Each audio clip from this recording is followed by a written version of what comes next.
Hello, everybody. It's Mr. Chisholm here with another new whiteboard program. I know. I just can't. I just can't help myself. I'm just very interested in trying to pick the best one. This is I think the Microsoft built-in one, which has some interesting pieces about it.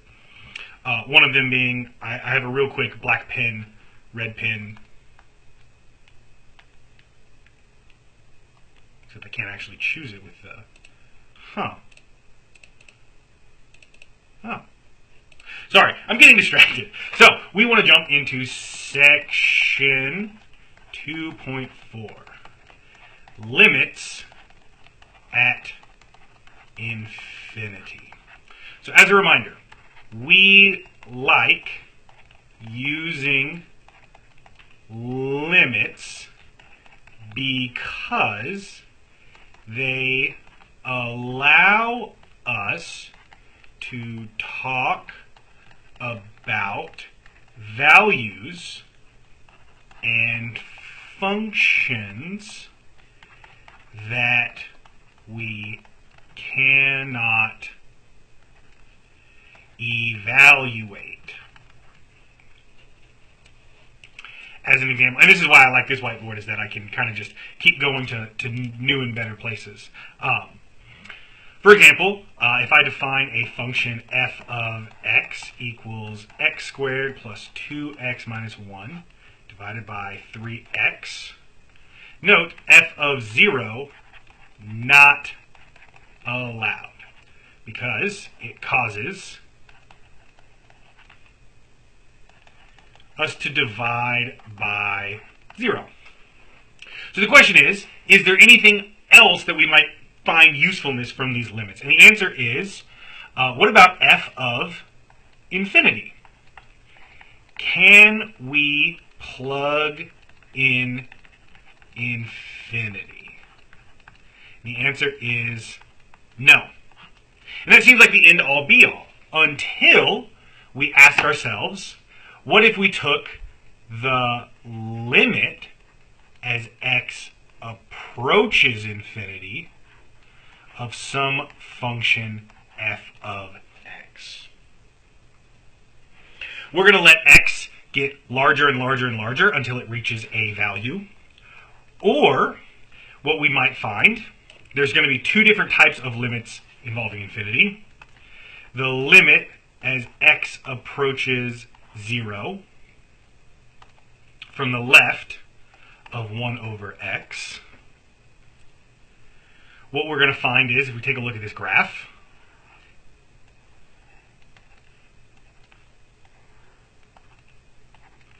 as x approaches 0 from the left, this value is going to get larger and larger more negatively. We're going to get that the limit as x approaches 0, we can actually get positive or negative infinity as just representing these, upper and lower limits. It's just things that go on forever. And we call these pieces, we call these vertical asymptotes. Okay? A vertical asymptote. And this is really what we're going to talk about. We're going to focus in on this second type of limit where we're not trying to plug in infinity. This is going to be a different type of limit at infinity, but we're not trying to plug in infinity, but we seem to be getting infinity out as our answers. Okay? So, let's talk about, possibly one of the very first ones. And if you take a look at a graph,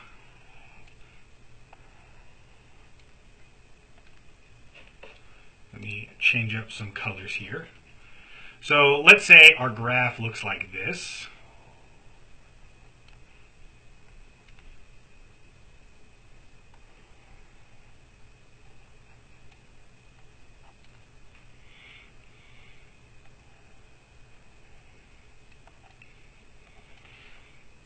Hopefully everybody agrees.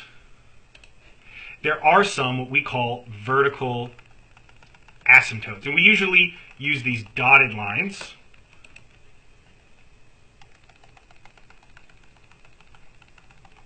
So there exists a function that looks like this. And I want to specify this function is not necessarily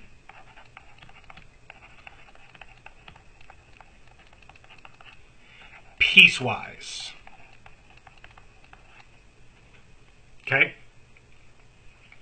Not necessarily piecewise. Even though it looks like there are these distinct pieces, there are ways to construct these sort of disparate, unconnected graphs without defining a piecewise function. It could be piecewise, but this specific one that I'm taking a look at is actually not piecewise. It just has just has some values that are not in the domain. And let's define those values that are not in the domain. How about we say this is x equals 2. We'll say this is x equals negative 1. So in the red function, we have the some f of x, and we want to talk about some limits. So first of all, what is the limit as x approaches negative 1 of f of x?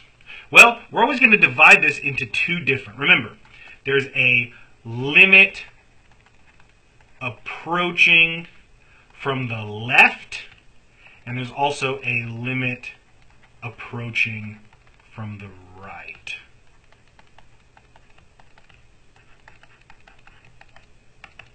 So, as we approach from the left, we're on this line, and you can see that we're heading towards positive infinity. And as we're approaching it from the right, that means from values slightly above negative 1, you can see that we're approaching on this corner, and so you can see that we're approaching negative infinity. Okay? Notice, and this is really important, they do not agree.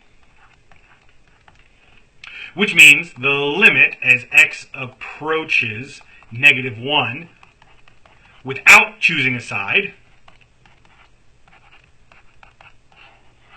does not exist. And again, it's because of this lack of agreement. If we had, and maybe if I just kind of came in with a red function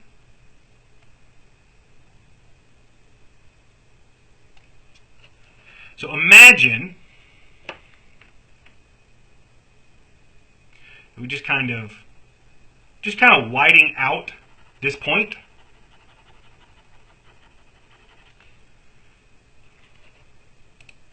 Imagine this part of it doesn't exist. And it seems like the limit of both of them are headed towards positive infinity. Well then, we could instead, we could say that the limit as f of x approaches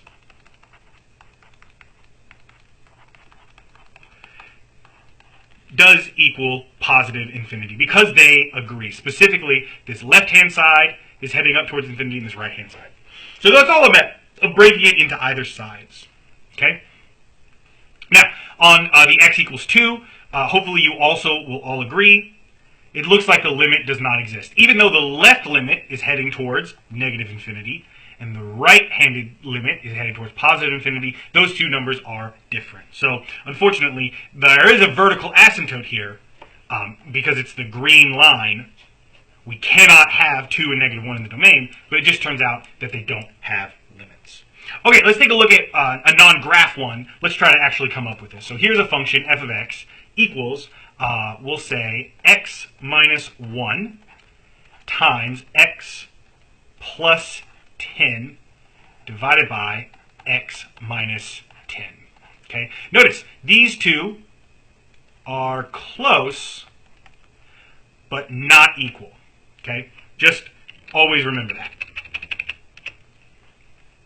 Now, what is, let's just say, f of 10? No answer. Why? Because that would require us to divide by 0. So, what do we do whenever there's a value we can't evaluate? We go to the limit. We try the limit. So, what is the limit as x approaches 10 of x minus 1 times x plus 10 divided by x minus 10? Now, as always, we're going to split and we're going to try two of these at the same time. So we're going to do the limit as x approaches 10 from the left. That's going to be 10 negative of x minus 1, x plus 10 divided by x minus 10. And we're also going to try the limit as x approaches 10 positive of x minus 1, x plus 10 divided by x minus 10. Let's grab some more room. Okay? So, focusing first on this one, reminder, as x approaches 10 from the left, x is, and actually I want to change my color here because this is more of a note. So,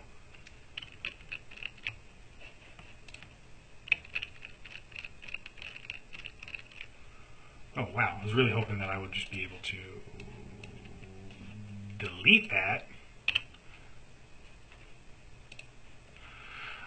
What do we think, gang? Is this the best one? Remember, x is less than 10, ever so slightly.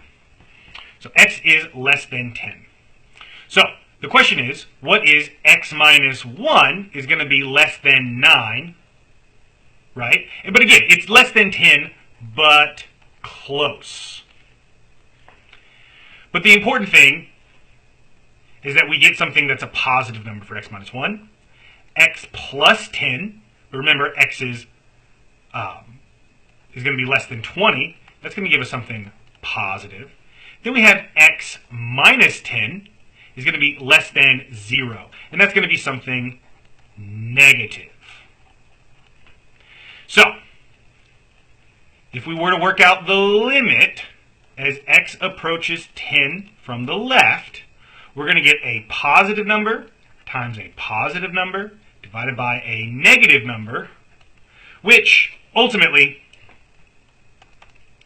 positive times positive is positive divided by negative. We're going to get a negative number. The limit is going to be negative infinity. And so all I'm trying to do is I'm just trying to figure out the sign of infinity. Because notice, nothing here and here and here will end up canceling. So, by working through what each of those things are, and again, you might ask, how did I come up with that? Well, if x is less than 10, if we subtract 1 from both sides, we'll get x minus 1 is less than 9. But again, it's approaching 10, which means it's close to 10. I mean, there are there are negative numbers less than 9, but the important thing is it's going to be close to 9, right? It's going to be close to this value. Okay, let's try different color. Let's try this one right here. So reminder, if x approaches 10 from the right, x is greater than 10, but still it's going to be close. So x minus 1 is going to be greater than 9, telling me something positive. X plus 10, again, add 10 to both sides, is going to be greater than 20. That's for sure positive. Then we have x minus 10 is going to be greater than 0. Oh, what? That's positive.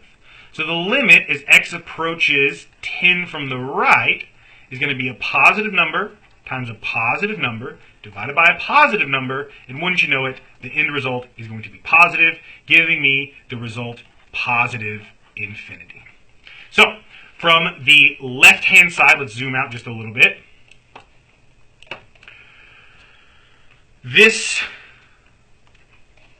original limit as x approaches 10, it's negative infinity on the left, it's positive infinity on the right. So the limit as x approaches 10 of x minus 1, x plus 10 divided by x minus 10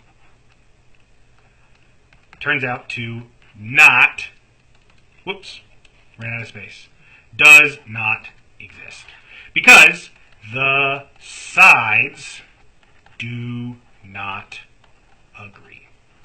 And so that's how you can kind of work these out algebraically. Now, as good as working these out algebraically are, it's always a good idea to kind of get a view of them And if you have a graphing calculator, this is where it really does come in handy to take a look at these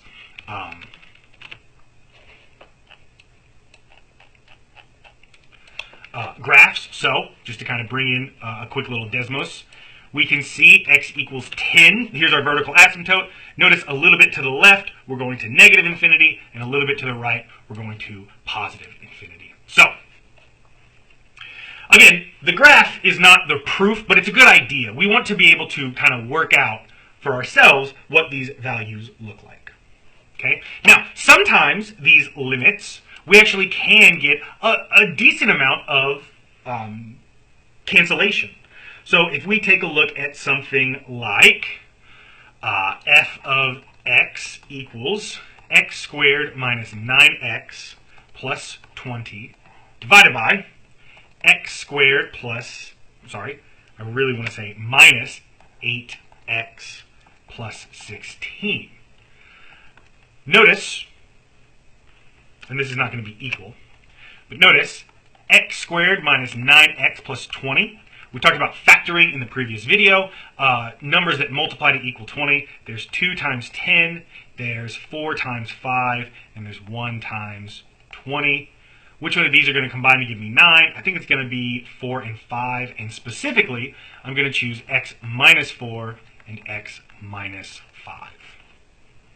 What about the denominator term, x squared minus 8x plus 16? What multiplies to equal 16? 16 is 1 times 16, 2 times 8, and 4 times 4.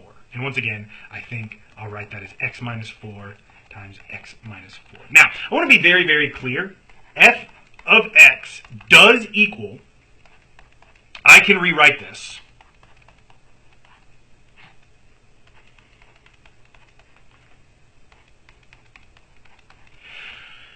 it is factored form, but this does not equal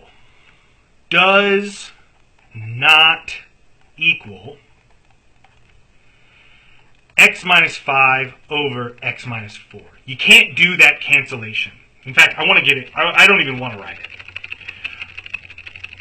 F of 4 is bad. Because, plug it in, you're going to get a 0. So, again, what do we do when a evaluation is bad? We say, okay, maybe I can't evaluate f of 4, but what is the limit as x approaches 4 of f of x? Now, once I'm in the limit, I can say this is the limit as x approaches 4 of x minus 4 times x minus 5 divided by x minus 4 times x minus 4, because I'm in a limit. X does not equal 4. Sorry, my arrow doesn't look great. Yeah. X does not equal 4. I have assurances in the limit environment that x will never be equal to 4. It will get close to 4, but it will never equal 4. Only under these circumstances, in this limit environment, am I allowed to say that term is going to cancel that term. So this is going to equal in the limit x minus 5 over x minus 4. The function does not equal this function, but the limit of this function is equal to the limit of this function. That is what I am ultimately allowed to say. Okay? So, we're going to keep going. All right. Once again, we're going to split. Because we don't have any cancellation, this is going to be the limit as x approaches 4 from the left of x minus 5 divided by x minus 4. And this is also going to be the limit as x approaches 4 positive from the right side, x minus 5 divided by x minus 4. Okay, we're going to start off with the first one. And as a reminder, because I'm going to try and use some more of this whiteboard feature, because we're approaching because we're approaching 4 from the left, x is less than 4, but close. So if we subtract 5 from both sides, x minus 5 is going to be a negative term, and x minus 4 is going to be less than 0, also a negative term. So we're going to get negative over negative. Those two things cancel. And we actually end up with positive infinity. Grabbing another color.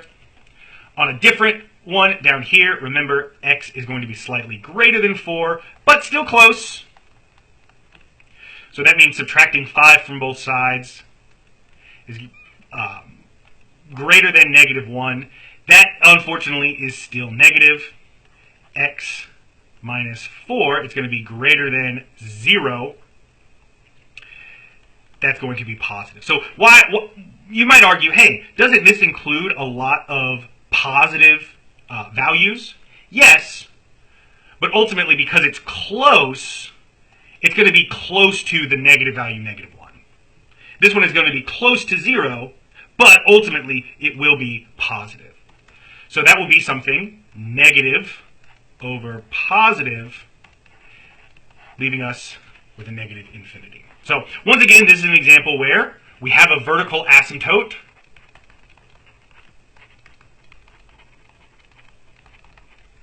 at x equals 4, but the limit as x approaches 4 of f of x does not exist. Both sides don't agree. Man, I really wish I would have chosen some examples that started agreeing with each other. Maybe I can pull one out. Okay. Hopefully we don't have any questions there. Now, a place that this is going to be a little bit challenging is we're also going to talk about some trig values. So as a reminder, sine and cosine do not have vertical asymptotes, but the rest can. Okay? So as a reminder, let's take a look at the limit as theta approaches, let's say, pi over 2 of the tangent of theta. Okay? So as a reminder, tangent is sine over cosine. So this is the limit as theta approaches pi over 2 of sine of theta divided by cosine of theta. And as a reminder, cosine of pi over 2 equals 0. Because as a reminder, in our unit circle, it's this point right here. Okay? Now, one thing that we want to point out is that as this value approaches pi over 2, it will approach it from a particular side. So, unfortunately for this one, we're going to get does not exist. Because as we break this down into both sides, you're going to see something kind of interesting. So, this is going to split into the limit as theta approaches pi over 2 from the left, as well as the limit as theta approaches pi over 2 from the right, both of tangent of theta. Oh, sorry, I shouldn't have those equal signs there.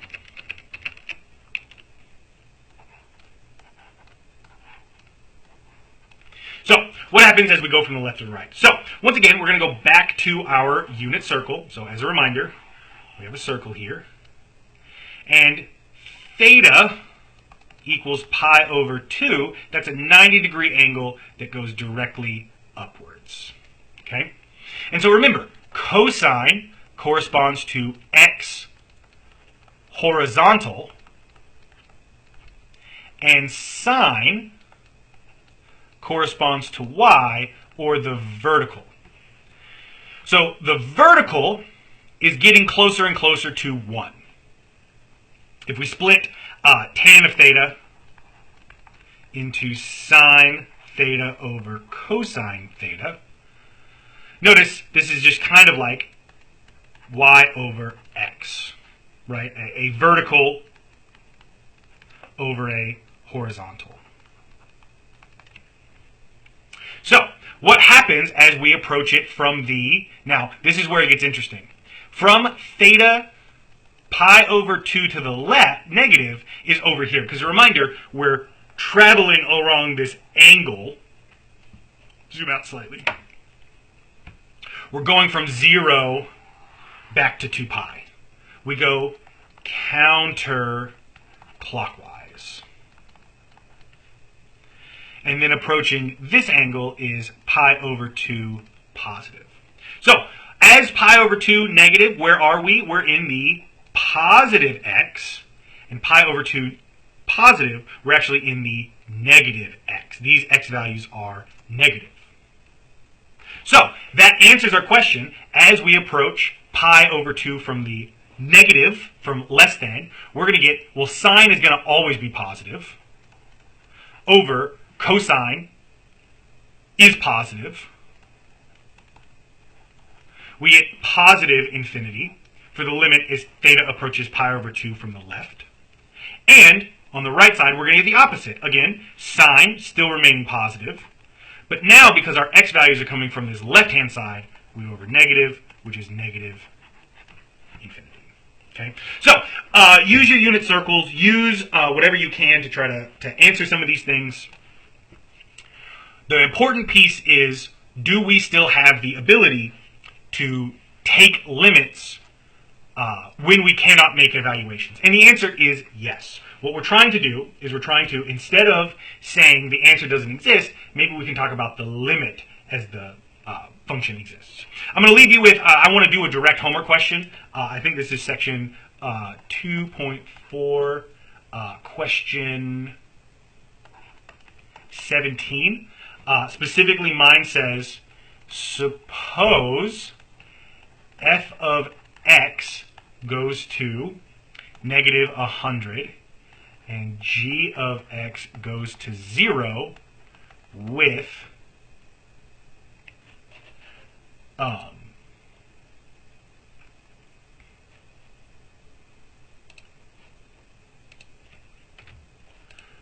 sorry, I'm just having to pull up the question.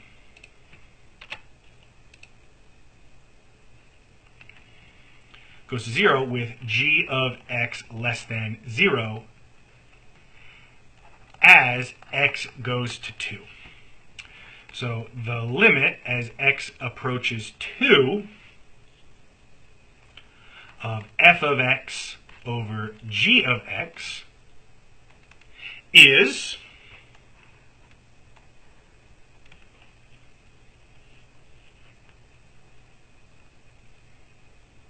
well, replace it with the limits. We might try to say it's negative 100 over 0. But again, we're trying to submit an evaluation on a limit question. That's a bad thing.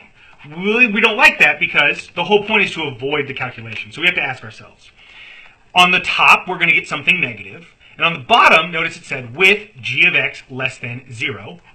That means we're also getting something negative. And so those two things cancel out to give us positive infinity.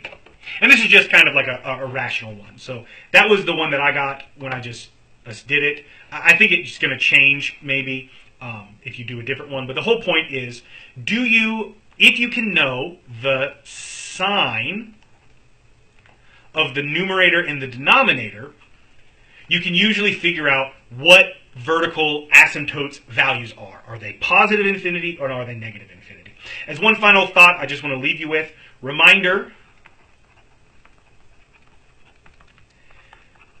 not spelling it out, the limit as x approaches a of f of x equals does not exist if the limit as x approaches a from the left does not equal the limit as x approaches a from the right.